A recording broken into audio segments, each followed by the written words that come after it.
So as I've mentioned, before that, a quick formal introduction on my name is Mohammed Shoaib. I'm a cybersecurity trainer, certified from PC Council.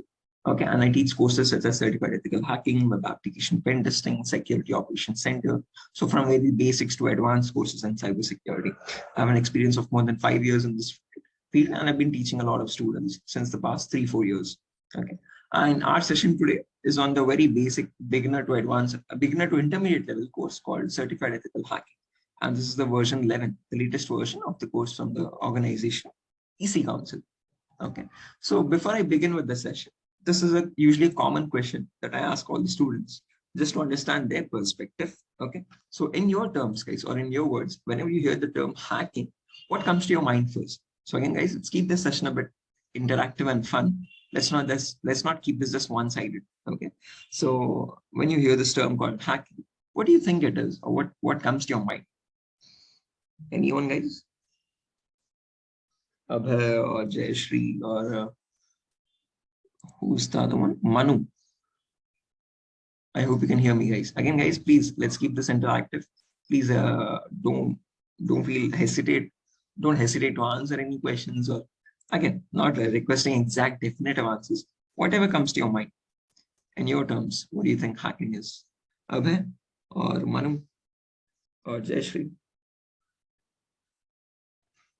So it's nothing but to crack some device or to get whatever we need for the security and all. Crack some device, is you saying? Yeah, it's like hacking means like we can get into someone's privacy. Yeah, getting access to someone's devices or someone's information. Okay, that's a great answer. That's exactly right. There's nothing wrong with that.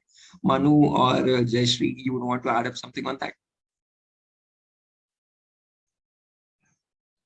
Okay, no worries. But again, just to build up on Abhay's words, here the definition or the explanation as he has given is completely right. There's nothing wrong in that.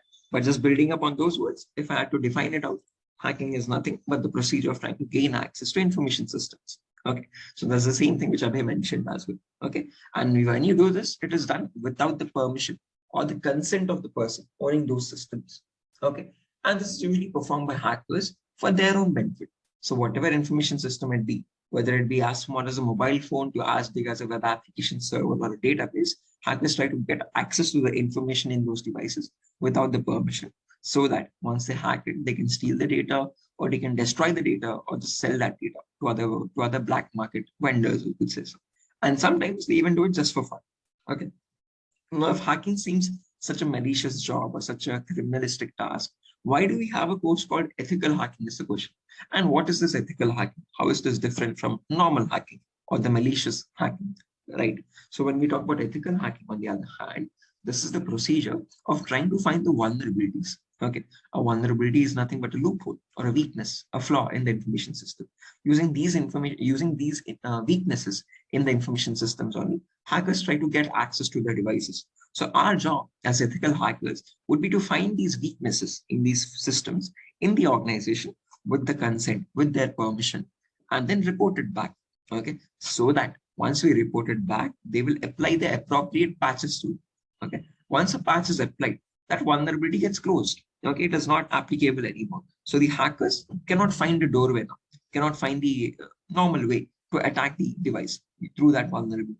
So your job as an ethical hacker would be to find the vulnerabilities, report them back, and see to it that they get patched, so that you're preventing the hackers from causing any further harm. Okay, so thereby you're increasing the security of the infrastructure by ethical hacking rather than causing any harm like normal hacking. Okay, this is clear, guys, what is hacking and what is ethical hacking, and what are the differences between that? Abhay, Manu, Jayashree. Any questions up to this part, guys? Please don't hesitate to ask any questions. No, sir. Jayashree, any questions? No, sir. Okay. Proceeding further, depending on these two definitions of hacking and ethical hacking, let's discuss the various types of hackers now. Okay, so basically when we have to categorize the various types of hackers, there's three types. There's someone known as a black hat hacker, there's someone known as a gray hat hacker, and finally there's someone known as a white hat hacker. Okay, a black hat hacker is someone who performs hacking for his own benefit. On the other hand, the hero of the story, you could say, is the white hat hacker, also known as an ethical hacker or penetration tester. This is a guy who performs hacking for the increasing of the security of the organization, or to actually prevent normal kind of hacking on the infrastructure. Okay, so ethical hackers are hackers who perform hacking or ethical hacking in accordance to the laws and policies of the organization, and they work for securing the organization. Okay, in between there's someone else, a third category known as a gray hat hacker. Now this guy has both the qualities of a black hat hacker as well as white hat hacker. So these guys are also known as bounty hunters, bug bounty hunters. Okay, where they try to directly attack the organization and try to find the vulnerabilities. But once they find the vulnerabilities, they report them back to the organization. Okay, so they don't ask permission like a black hat hacker. But once they find a weakness, they report it back like a white hat hacker. But why do they report it? They report for a bounty in return. That bounty could be anything. It could be a money reward or a reputation for a reputational advantage, such as a reputation in the Hall of Fame from the company. Okay, so whatever benefits them, they will ask that in return. So to report that vulnerability. And these people are known as bounty hunters, also known as gray hat hackers. Okay, now whatever hacker we take, whether we take a black hat hacker, a gray hat hacker, or a white hat hacker, all of them perform hacking in a set of procedures. Okay, they do it in a systematic way, and they follow a few 5 important steps. And those 5 important steps are what we're going to be learning in this whole course. Okay, and these steps are known as hacking cycle or cyber kill chain. The reason why they follow these steps specifically in that same order is because when you follow them in that same exact order, the chances of the success rate of getting the device access increases very much. Okay.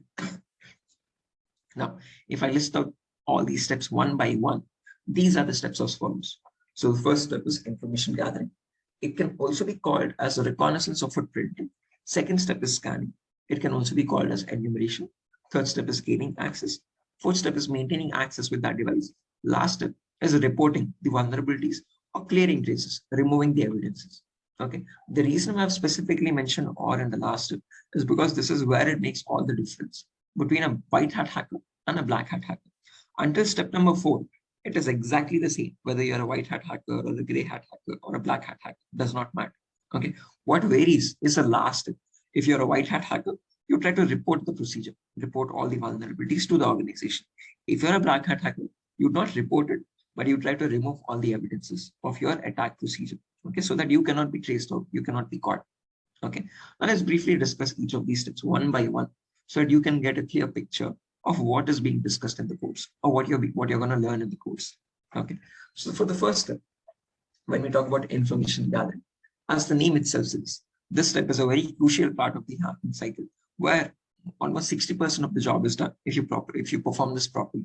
Okay, in the information gathering step, as the name itself suggests, you try to gather as much information as possible about the target passively.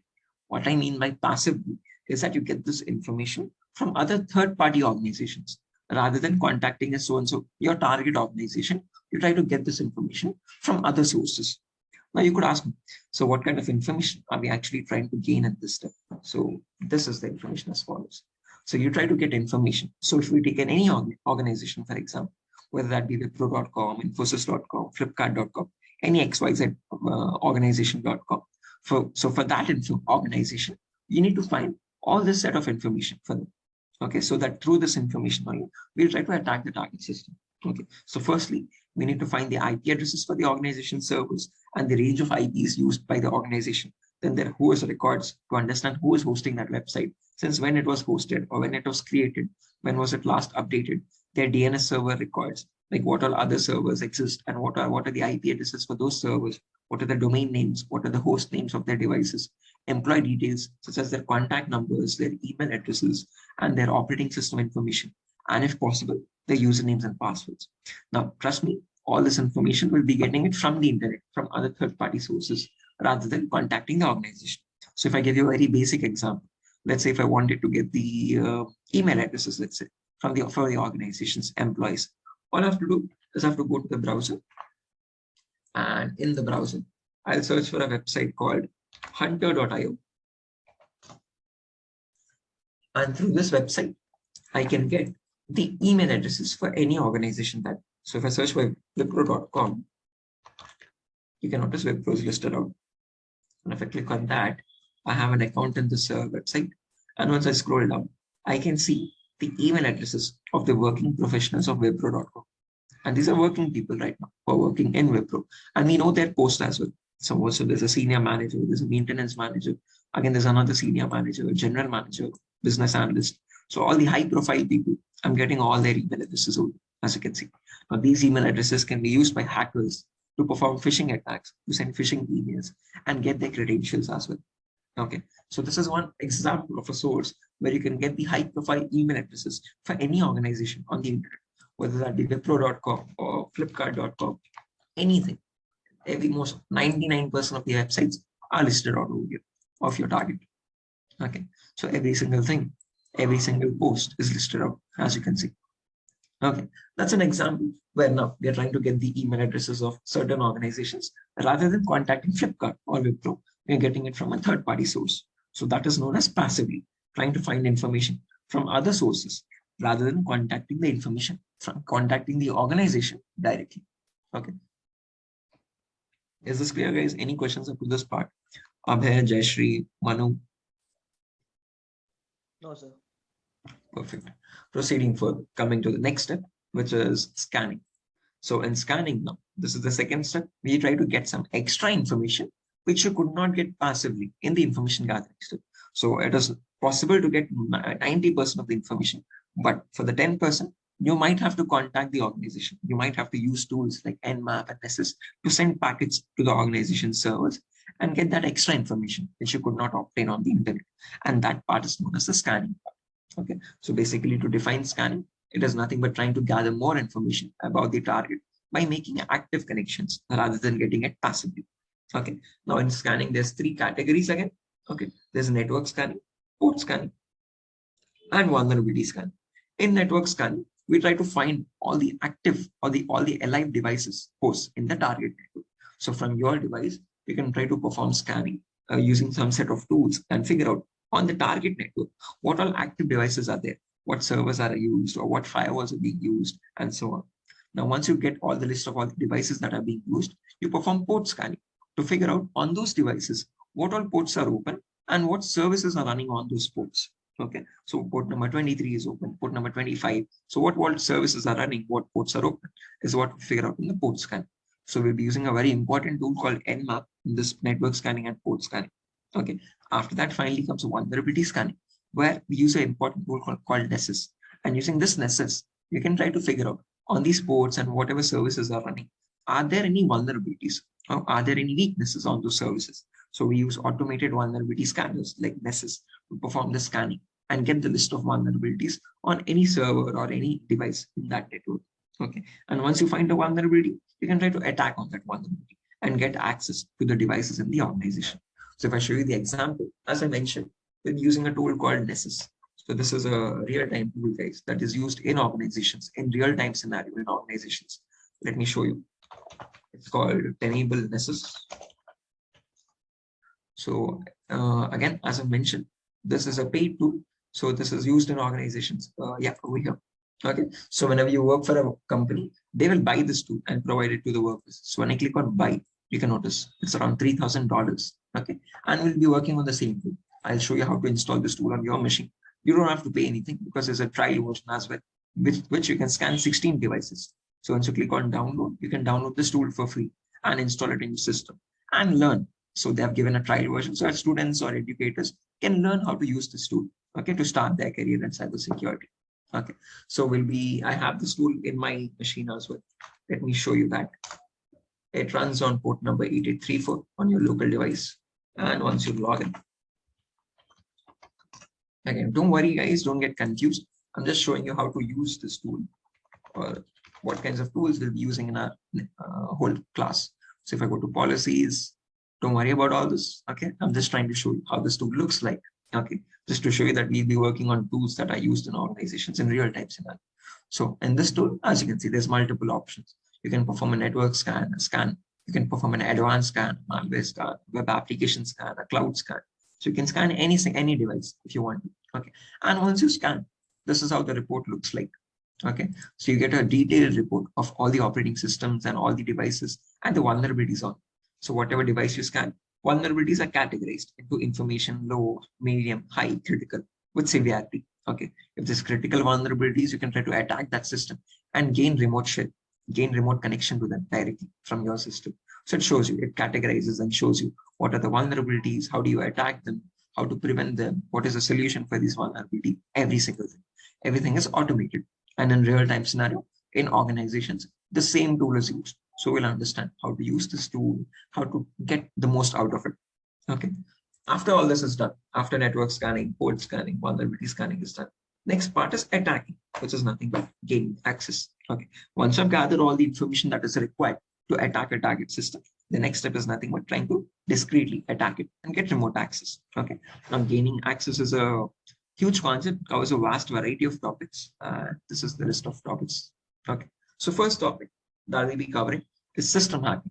In system hacking, we learn how to crack or bypass any Windows operating system password. So whether that be Windows 7, Windows 8, 9, oh, there's no 9, sorry, Windows 10 or 11, we'll try to understand how to crack the password. And if you are unable to crack it, how do we bypass it and get access to the internal files? Okay, so there's a logged operating system. If there's a logged computer, how do you break that lock and how do you get access to the data inside that? Okay, after that, there's malware attacks. Okay, malwares are nothing but malicious softwares, and there's a lot of categories. There's viruses, worms, trojans, spyware, rootkit, tons and tons of categories. So in our class, we practically understand how to build the most important of malwares. Okay, and how do you prevent these attacks? How do you safeguard yourself from these malwares? There's a bonus concept called Malwares Advanced, which is included in the course, which contains some resources for you to understand how to develop your own malwares using Python programming language. Okay, so again, you don't need to learn Python separately from anywhere. So in this class, I'll be teaching the basics of Python required to build a malware on your own using the Python language. Okay, so we'll learn how to build a keylogger. A keylogger is a spyware which is used to capture all the keys on the target system. So whatever the target types on his system. So if let's say, for an example, if you guys type something on your system, once I give you a keylogger and once you install that, I can capture all your keystrokes. So whatever you type on your system, whether that be usernames or passwords or any random content in a notepad file, every single thing, I can capture it remotely on my device. Okay.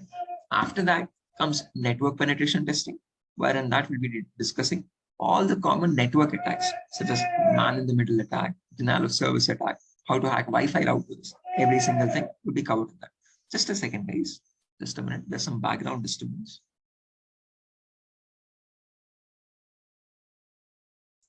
So as I was saying, after that, we'll be discussing on social engineering. Social engineering is a topic where I'll show you how hackers create fake login pages, fake websites. Okay, and how do they get the credentials from the fake website? So whether that be Facebook, Instagram, Twitter, a bank login page, how do hackers create the fake websites and fake login pages? And from that fake pages, how do they get the credentials? This is what we learn in social engineering. Then comes web application pen testing, where we'll understand how to check for vulnerabilities in websites. Okay, so there's a lot of technical vulnerabilities, weaknesses such as SQL injection, cross-site scripting, broken authentication, whatnot. So using these vulnerabilities, hackers try to get access to the internal databases or the client data, the usernames and passwords. So how hackers perform that is we'll be discussing that in web application pen testing. Then comes vulnerability assessment, where we'll be using a tool called Metasploit framework to use exploits from the internet and attack target systems and get access remotely. Then finally comes hacking mobile phones, where I'll show you how you can hack an Android phone by sending malwares and getting remote connections for them over the internet. So remotely from your home, you can connect to any Android phone of your victim and then get access to that over the internet. Okay, so I'll show you how to create those malwares and how to install those malwares and get access remotely. Okay, so after gaining access is done, that then comes maintaining access, where I'll show you even if the user restarts the system or restarts his mobile, how do you maintain that connection? Finally comes reporting or clearing traces, where I'll show you how you can report the list of the steps taken, or how do you remove the evidences? How do you delete the log files and become untraceable completely? Okay, so again, since not everyone is from the computer background, before we dive into the course, we have a few prerequisites as well. So before you dive into the most important advanced concepts, we'll have a few basic concepts as networking, Linux and Windows commands, and virtualization. So I'll basically teach you how to install this VMware setup. Okay, so if you notice over here, I have this application called VMware. So we need this application necessarily because we'll be using an operating system called Kali Linux. This is a Linux-based operating system. Okay, The reason why we'll be using this operating system specifically is because this comes pre-installed with all the hacking tools or the penetration testing tools. Okay, so therefore, we need to install this Linux operating system on the top of our Windows machine. Okay, if you notice over here, I'm running Windows 11 on my base machine. On top of my Windows operating system, I'm using a tool called VMware, a virtualization tool, to install a Kali virtual machine. Okay, again, we'll understand how to do this. Okay, so in the virtualization class, we'll be doing the whole lab setup.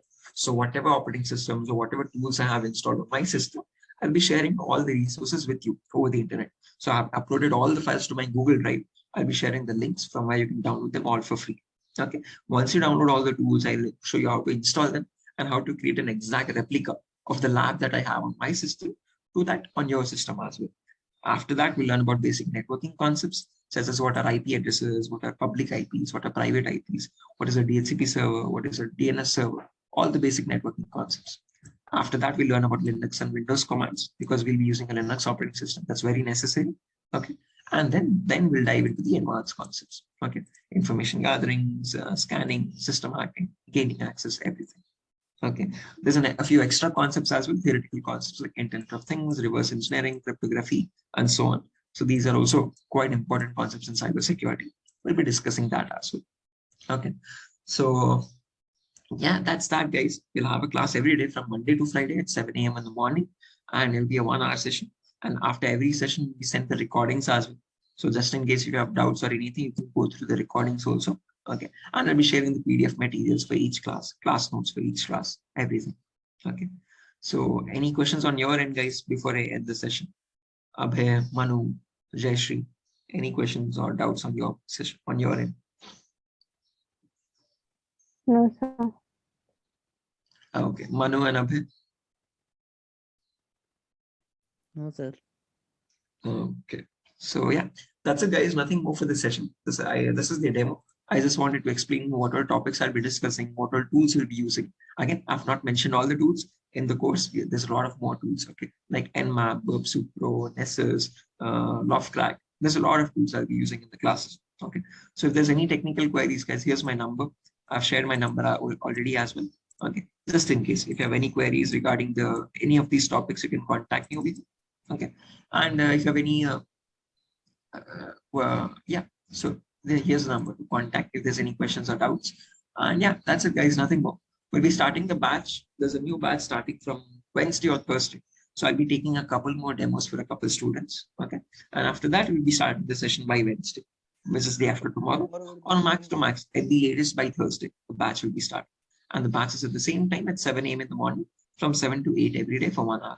Okay. The whole course duration is for 45 days. Okay.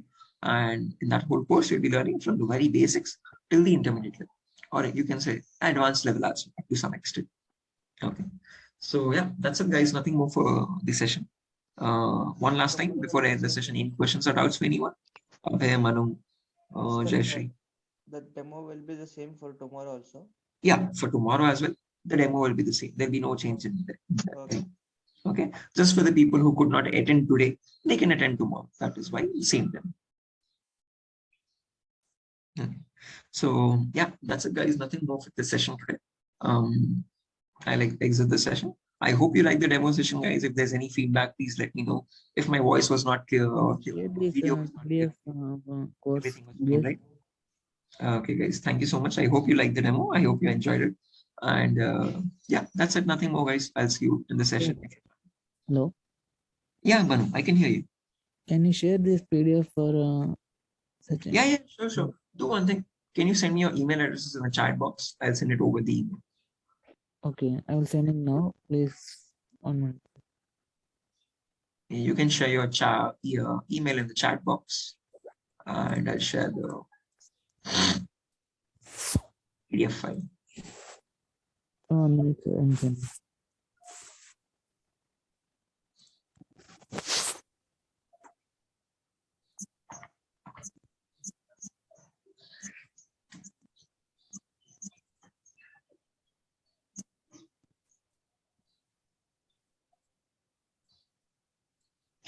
Abhay, Jayashree, do you want me to send it to you as well?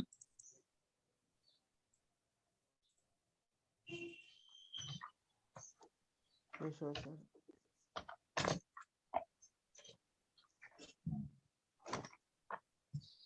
Please share your email, guys, if you want me to share it to you.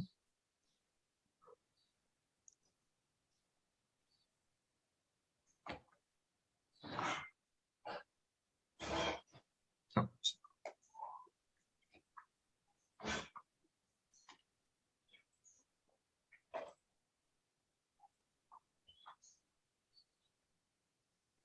okay. So yeah, that's it, guys. Nothing more for the session. I hope you liked it. And yeah, let me exit it. I hope I see you soon in the classes. Bye-bye. Okay, thank you, sir. Have a good day, guys. Bye.